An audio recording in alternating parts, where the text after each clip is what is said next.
Hi there, it's Hannah the Artisan Duck, and I'm going to show you today how I made this wire love pendant.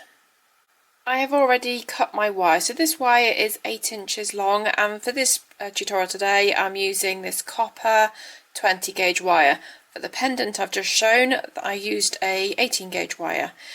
You're also going to need either some pliers like this to help form the O, or you can use a pencil. So I'm going to use the pencil today just because I understand not everyone's got all the tools available, and then obviously you might need some round nose pliers as well. So the first thing I'm going to do is bend my wire, and I've left a gap of about 2¼ inches there. So I'm just going to bend up to form a right angle like that, and then I'm going to bring my pencil in, and we're going to start off by shaping the O, just because I found it was easier to do it this way around and then do the L at the end. So I'm going to hold my wire against the pencil and just sort of bend the wire around, and you're going to want to make sure that this wire goes at the front. So you got your sort of your right angle going this way, and this is wrapping around the front sort of that shape, if you see what I mean. I'm trying to show you there. So here's my bend, and I've wrapped it going over the front this way. So just take a few minutes or seconds just to make sure that you have wrapped that nicely and you have a nice shape. And when you take it off, it should look something like that. So I'm just going to sort of pull the two pieces of wire apart for a minute, and I'm going to bring in my round nose pliers, and I'm just going to take it so it's sort of at the top of my O like that, and then I'm just going to use this length of wire again to form a loop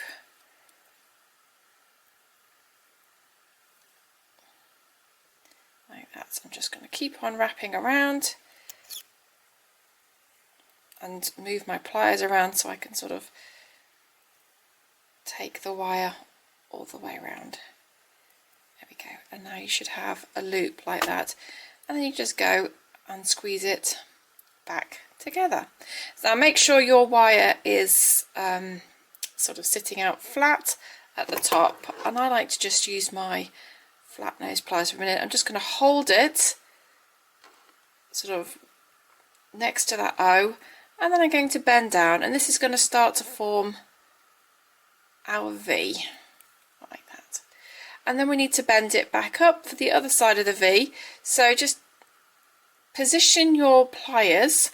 We're going to bend up the other way, but you need to sort of try to judge it so that when you bend it, it's going to be roughly level with the bottom of your O shape.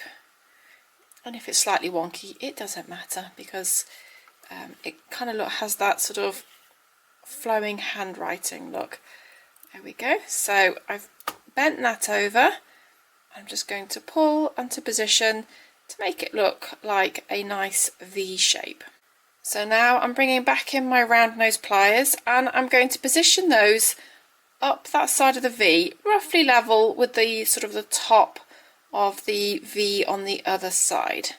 And then I'm going to bend my wire back towards the letters I formed. It's going to go round the front, sort of keep repositioning your pliers if you need to, and twist so you've got a little loop at the top of your V.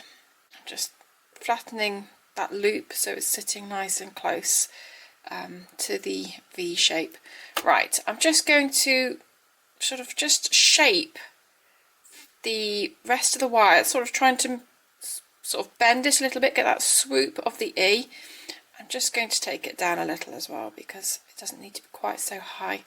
And now I'm going to bring in the pencil again, and this is the easiest way I've found to form the E as a relatively consistent shape. So I'm going to put the pencil back in the wire. I'm going sort of relatively near the V, or quite up, sort of up to the loop, and I'm just going to bend around like so. and bend. So we've got a rough shape like that. I'm going to bring in my flat nose pliers and I'm just going to squeeze it like that, and you can see it's helped to form that E shape, and then just use my fingers to manipulate the rest of the wire. And now it's up to you to flourish, so you can add a little flourish to the end if you like. So on some of them I've added a loop, on others I haven't. So if you want to add a loop, you just got to bring in your round nose pliers again, decide where your loop is going to go, and then just bend it around again, like so. If you were making this into a pendant, you could make a wire wrapped loop instead, but it does depend on how you're going to use your pendant in the end. Now we need to turn our attentions to the L of our word. So I'm just going to bring in my round nose pliers, and you need to sort of judge how long you want these, or the bottom part of your letter to be. So I'm just going to use my round nose pliers to hold it. I'm going to curve around, sort of going backwards and looping up. It doesn't matter whether this wire goes front or back, but I'm just taking it up, so making that sit nice and flush with the other part. And you can see now I've got the upright of our L. So I'm just going to straighten that up and bring in my round nose pliers and sort of judge how long I want the sort of the upright stick of the L, so to speak. And this time I'm going to wrap the wire forwards towards the letters and just reposition so I can make it as neat as I want, or I can. There we go. And there is the other half of our L shape completed. So you could make a wrapped loop with this, or whatever you want to do. I'll show you a card in a minute, and for the card I've kept these lengths of wire, I've bent them, and I've just put them through the card and bent them sort of back on themselves. So you could go ahead and hammer this if you wanted. So you just need a block and a hammer, and you just need to tap away at it gently until you have flattened all that wire out.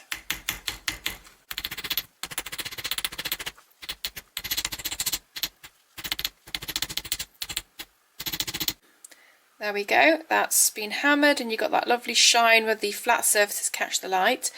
You might need to go in and just sort of flatten the letters out a bit. It can curve when you hammer it, so just take some time just to position them to make sure you're happy with the finished look.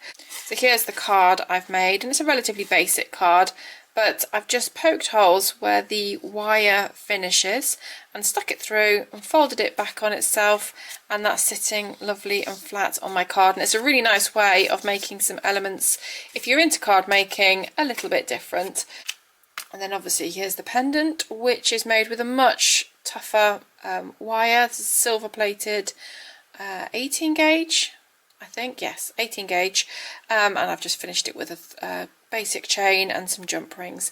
But I hope you've enjoyed that tutorial. It's a really fun one to have a go at.